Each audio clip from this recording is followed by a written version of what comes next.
আসসালামু আলাইকুম। আজকের খাবার টমেটো সালাদ নিয়েছি। অনেক সুন্দর এই যে টমেটো সালাদ, বেগুন ভাজা,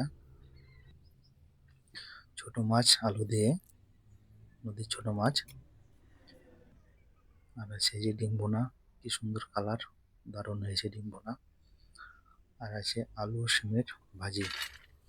পাশা থালিতে ভাত নিয়ে নিলাম। একটু এই দেখতে পাচ্ছেন কত সুন্দর, বিসমিল্লাহ।